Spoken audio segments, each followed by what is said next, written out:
Paralelo 21 te presenta el libro La reunión del chocolate de Luis Jorge Arnau. Cada día en este podcast compartiremos un capítulo de esta magnífica novela. 10. 1810. Grietas.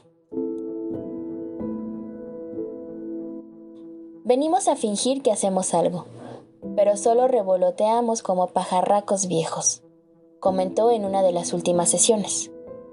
Los pajarracos viejos son precavidos y sobreviven. Los jóvenes e impetuosos ya fueron servidos en un plato, respondió Pérez. Cautela no es inmovilidad, es inteligencia. Pues tal vez, rebatió González con sarcasmo. Nos estamos pasando de inteligentes.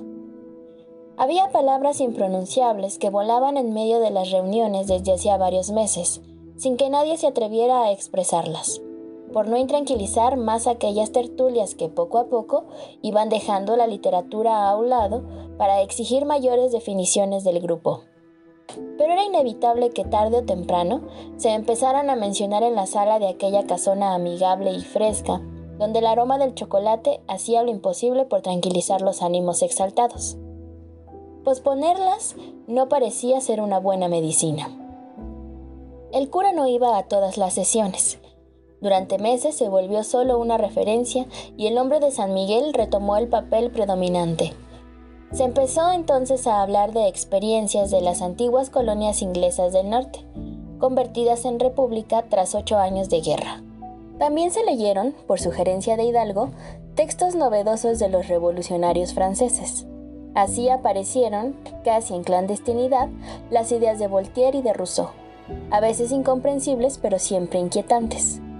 El círculo se iba cerrando, hasta un jueves eufórico cuando finalmente Ignacio dijo la palabra secreta, independencia, y todos descansaron ante aquella mención que exorcizó el vocablo. Una opción real, quizá la que realmente los reunía, aunque nadie se había atrevido a llamar a aquella puerta, como si se tratara de un pecado capital, cometido en las sombras, que no se exhibe entre la gente decente. A esta sociedad no le quedan más alternativas que la independencia. Somos maduros para decidir nuestro futuro, dijo el capitán a los asistentes, poco animados a sonreír o a mostrar mayor exaltación que la de un médico indicando la receta requerida por un paciente. Algunos asistentes tenían cara de andar oliendo donde guisan, aunque callaban como si estuvieran en Camposanto. La catarsis de la palabreja produjo cierto escozor y las miradas incómodas tardaron en desaparecer. Ante la pública confesión de aquel deseo impuro, tan similar al manejado por los conspiradores de Valladolid, descubiertos el pasado diciembre.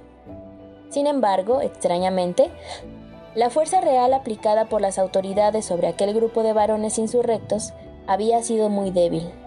Algunas prisiones temporales, amonestaciones religiosas y poca cosa más.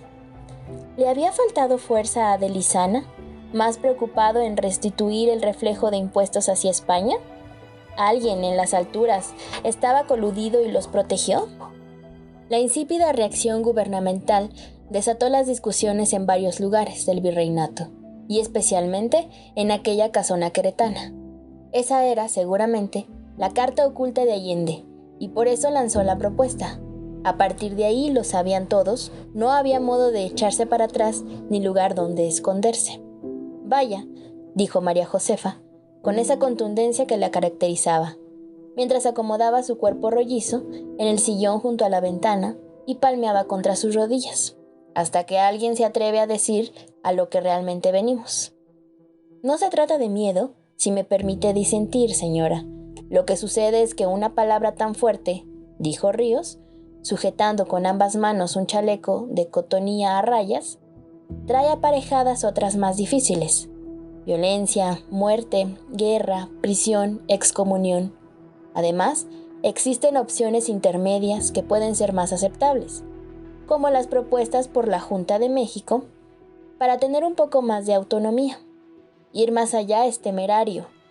Con lo mencionado por el capitán, estamos dejando a un lado el sosiego y destapamos la olla de los muertos. Pues no se puede tentar al diablo con cara de santurroncilla, reclamó ella haciendo muecas. Este mal no se repara con sanguijuelas.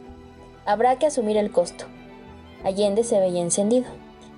Seguir fingiendo desgasta y tal vez en el fondo haga más daño que la prisión. Esta necedad de la península de seguir discriminando a criollos y mestizos y alejarlos de puestos de decisión es solo una parte del lío. El territorio terminará cayendo en trozos. Y si no es ahora, no veo cuándo estaremos nuevamente en posición de exigir nuestros derechos. La situación económica se agrava, la política no es mejor. Es inaceptable vivir sometidos a las decisiones de los franceses que gobiernan España hasta vaya a saber Dios cuándo. Unos días antes, el 7 de mayo de 1810, se había jurado en la Ciudad de México, entre grandes festejos, obediencia al Supremo Consejo de España e Indias, al mismo tiempo que se relevaba de sus funciones al anciano virrey. La colonia se desencantaba en apoyo a Fernando VII.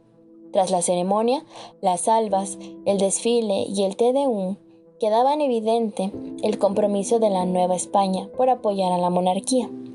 La intención oficial, más que evidente, era luchar por recuperar lo que se tenía antes de los sueños napoleónicos. El juramento de obediencia es un abierto compromiso a mantener las cosas sin cambio, comentó González, secundándolo en un regreso a lo mismo.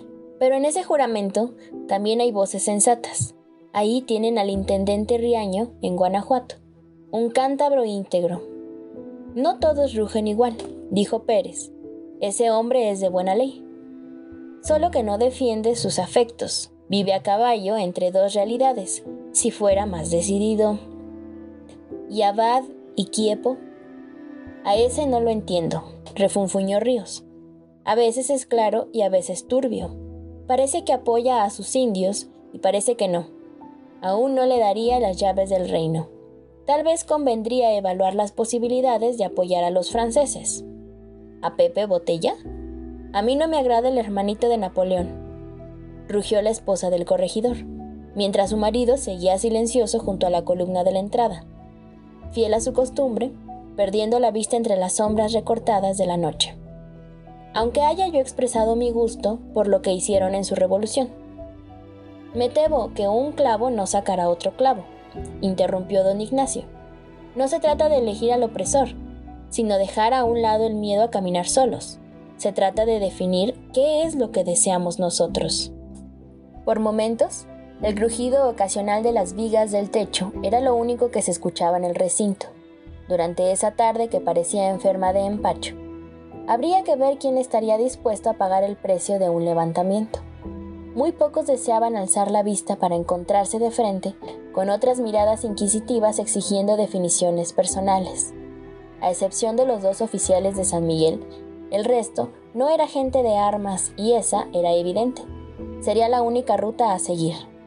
Epigmenio recordaba levemente alguna práctica de tiro efectuada, más por juego que por otra cosa, en los llanos cercanos a la caja de agua.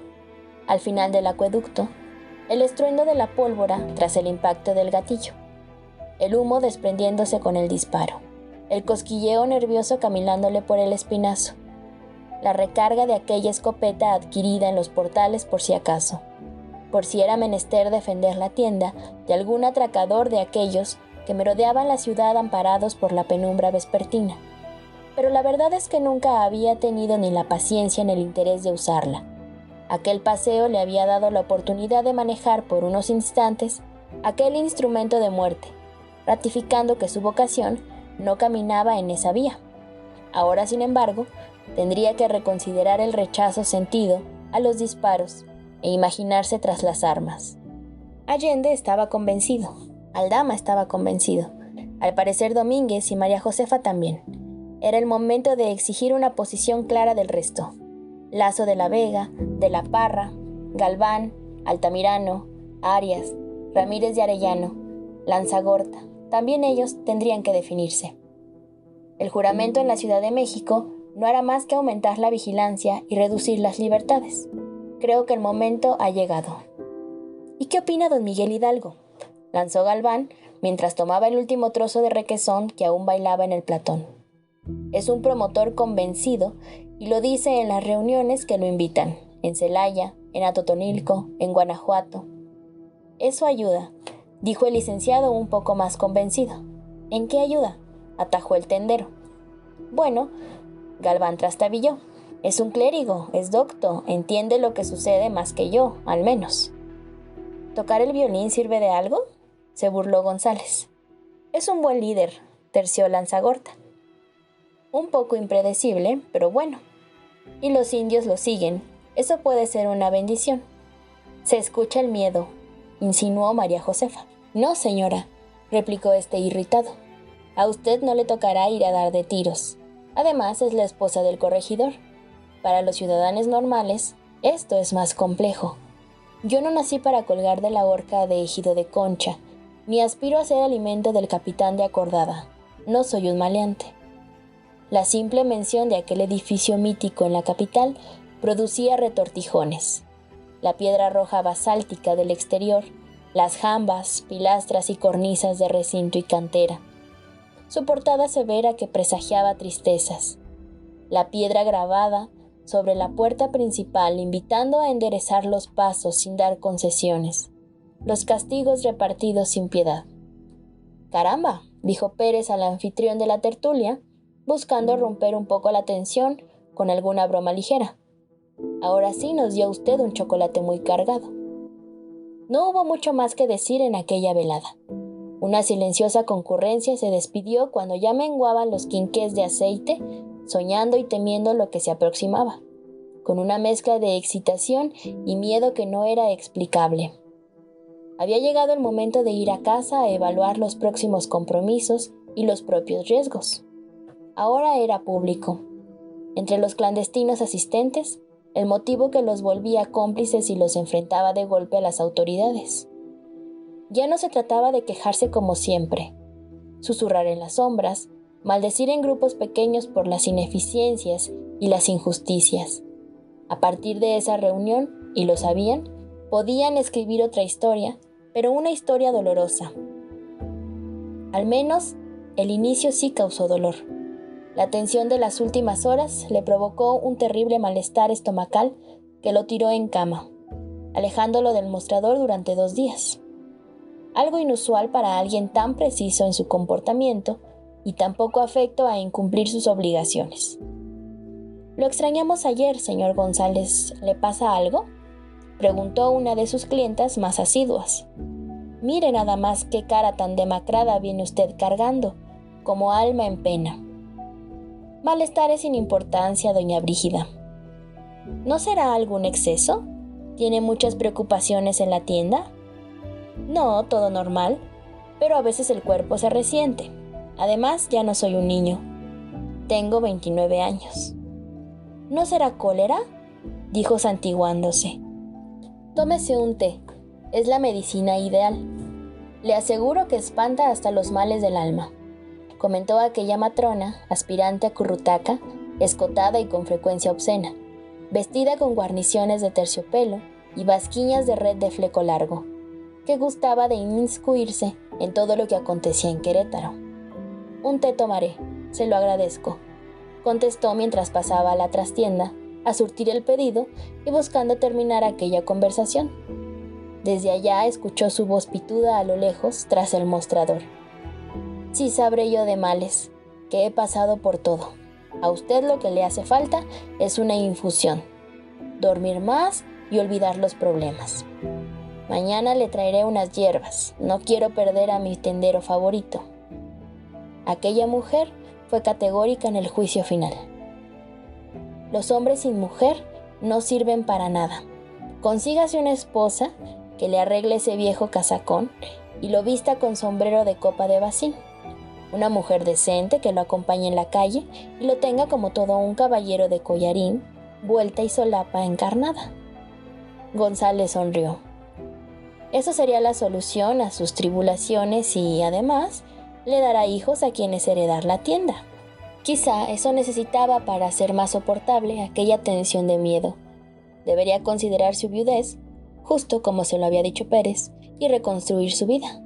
Tal vez aquella escanciadora que los domingos vendía agua fresca en jícara en la plaza de San Francisco, Martina, una mujer de mirada amable, hija de uno de los cofrades del Rosario de Ánimas que acompañaba a los difuntos, de falda ampona y corpiño recatado, una dama discreta y sin varón que podía ser su medicina. O Indalecia, la piadosa, olvidada por un esposo que no volvió y mujer incompleta que no deseaba el resignado celibato, cuidadosa de casi todos menos de sus humores femeninos y quien se había colado en clandestinidad a su casa con la excusa de unas oraciones rezadas a plena piel, silenciosos ambos y jadeantes en el pecaminoso éxtasis. Indalecia le inspiraba olvidos y rejuvenecía su espalda. Tal vez, pero los tiempos no estaban para invitarlas a una insensata aventura que tenía altas posibilidades de dejarlas viudas en un corto plazo. Mientras 2 indios cargaban el pedido, la dama insistió: «Si lo desea, puedo sugerirle a un par de muchachas decentes que podrían asegurar la continuación de su apellido. No dejé mi propuesta en el cajón, que puede llevársela el viento. Quizá una mujer, si María Anastasia desde el cielo se lo permitía. Quizá eso le tranquilizaría el espíritu y los arrebatos. Alguien que le ayudara con la administración y recuperara la salud agónica de sus plantas. Debería considerarlo con más seriedad. Hombre solo llama al demonio», dijo ella antes de partir, oronda y olorosa. A lo lejos, el vendedor de cebo gritaba su mercancía frente al portón del barbero. La gente iba y venía, la vida también, entre la cantera y la paz, los rezos y los impuestos, como si nadie pasara, como si el mundo siguiera su paso, vigilado por Dios. Las pócimas de Estrada y un par de tardes de cama lograron exorcizar los demonios que le consumían las entrañas, permitiéndole reincorporarse a sus actividades y a sus preocupaciones, entre las cuales, por lo pronto, no podía estar la matrimonial.